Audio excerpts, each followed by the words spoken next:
I actually got a pebble in my shoe right now, but I'm gonna leave it in there because, you know, I like to feel the struggle. Name a yellow fruit. Orange. What's up, guys? My name is Jake from Classless, and welcome to One Take Wednesday, the show where I share my mind, body, and soul with you and sometimes spit in one take. So let's get started. So I recently reconnected with a friend from high school, and in talking to this person, I sort of started to realize how much stuff I had forgotten from that point of time in my life. Because if you don't try to remember things, you never really realize how much it is that you really forgot. Oh, that exposure is bad. We'll do it this way. But when you talk about things that experiences that you shared with people, it all starts to come flooding back to you. And that's kind of exciting because my long-term memory is not the best. If you were to ask me one thing that happened freshman year of high school, I probably wouldn't be able to tell you. I probably wouldn't have a single example.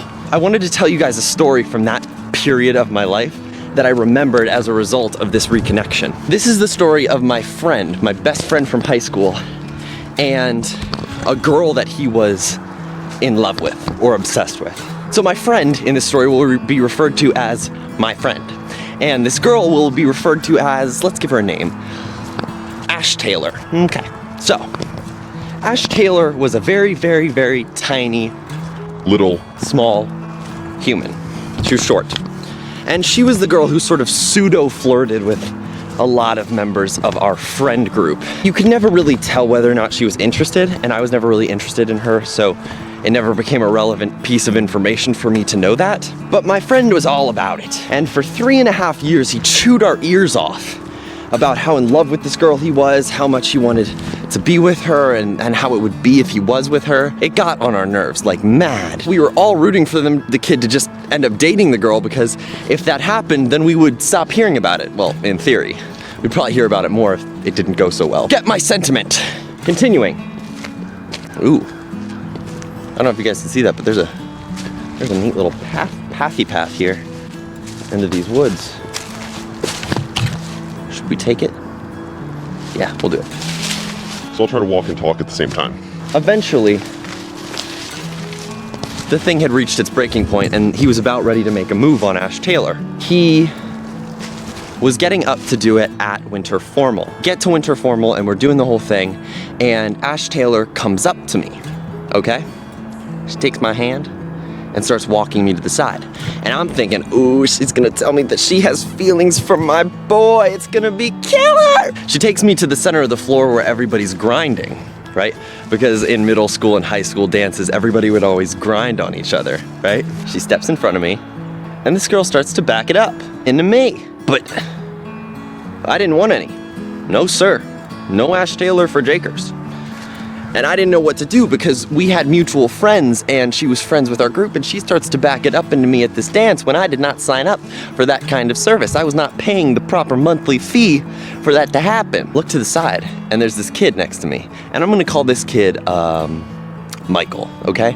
So I look to the side and I see my friend Michael, and this girl's here. She's starting to reach a very dangerous proximity to me and my middle and my lower middle at that. She's getting too close, right? And I look to my friend and I say, hey, you. And I tagged him in. I don't think that she realized that for like 5 minutes it wasn't me behind her. And I'll tell you, Ash Taylor was real pissed off the next day. But I made it out of that one alive. Now, a few weeks later, just as a note, my friend did not end up making a move at the dance. I realized I forgot to say that. I said he was thinking about it, but he didn't do it. He chickened out, okay? End of the school year comes, and we're outside the school, right?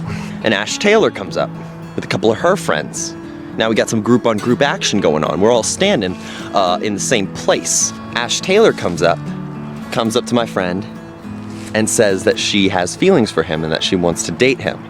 Now this has been 3.5 years in the making. It was the kind of thing that you're like, whoo, it's about time. It's about time for this to occur. Yes? And he looks at her and he says, I have homework. Runs away. He bombed, man. He choked. He choked on that situation. That situation was too hard to swallow without an accompanying drink, and he didn't have a drink, so he choked on it. I don't think there's a moral to this story, and I don't really know why I told it other than the fact that it sort of occurred to me, but I thought it would be interesting to tell. And maybe it was, maybe it wasn't. If you like this video, leave a like so that I know, and I'll do more walkie-talkie videos like this. And you can always subscribe, check out the videos that Brendan is doing on Mondays, or check out the sketches that we do every Friday. And as always, I will see you guys in the next video. Here.